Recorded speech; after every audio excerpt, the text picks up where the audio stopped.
मिथिला नगरिया निहाल सखिया चारों दुल्हा में राम जी कमाल सखिया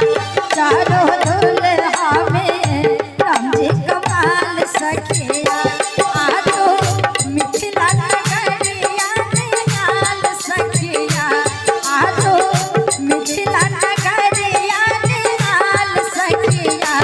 चारों दुल्हा में राम जी कमाल सखिया चारों दुल्हा में राम कमाल सखिया।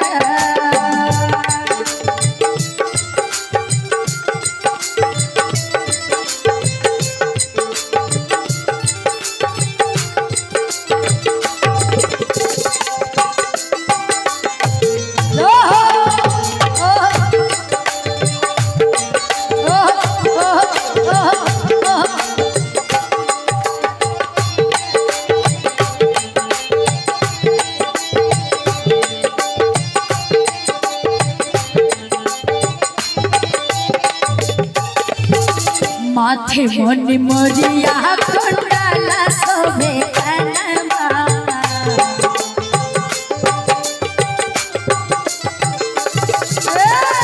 कारी कारी गजरा रे झुलनी नयनमा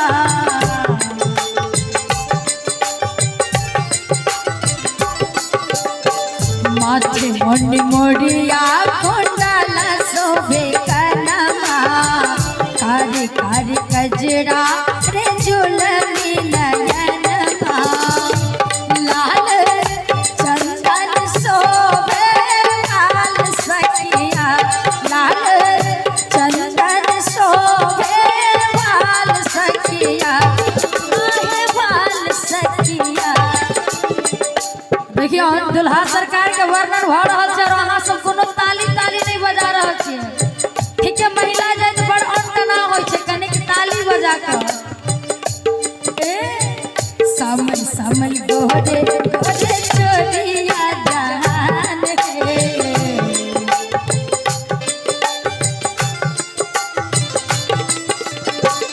माथे मन मोरिया कुंडला शोभे कनमा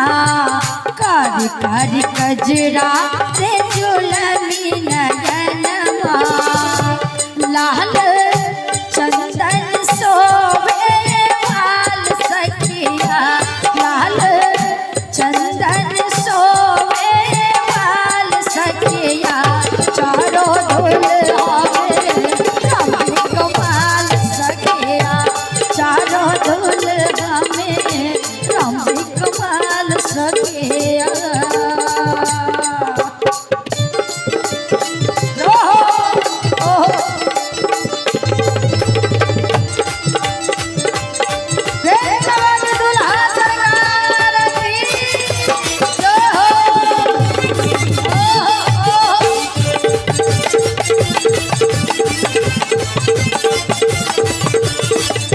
और देखियो दुल्हा सरकार के वर्णन अबै छै दोसर पर कहै छथिन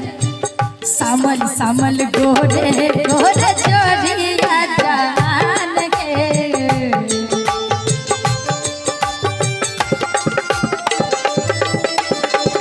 अखिया न देखला सुनला मोर कान के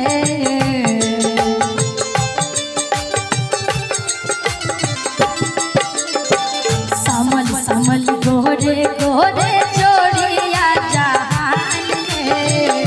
अखिया न देखा ला सुनला मोर कान के जुग जुग जीव चार जोरे जोरे सखिया जुग जुग जीव चार जोरे जोरे सखिया चारों दुल्हा में राम जी कमाल सखिया चारों दुल्हा में राम जी कमाल सखिया।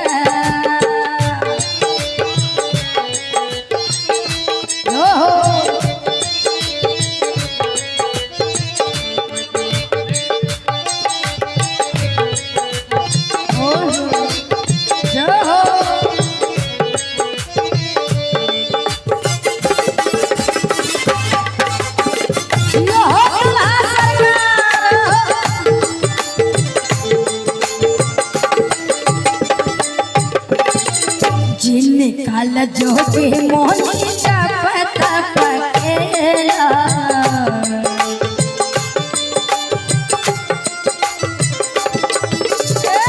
से हो हमरा मिथिला के मेहमान भेला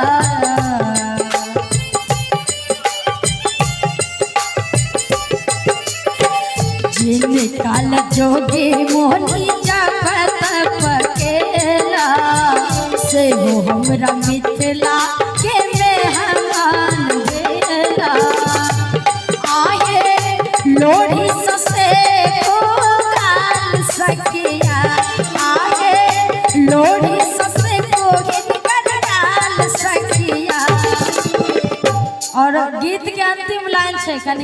कलाकारों सब पर ध्यान दियो ना सरकार दूल्हे सरकार पर जे ध्यान देवे त कलाकार सब की करते हां कने हाथ उठा कर श्री राम जी के लेल कहबै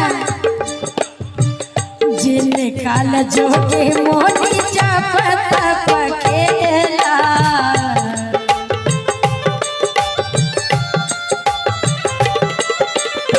से हो हमरा मिथिला के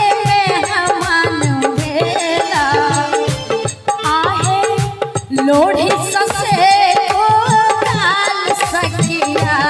आहे लोढ़ी ससे को गाल सकिया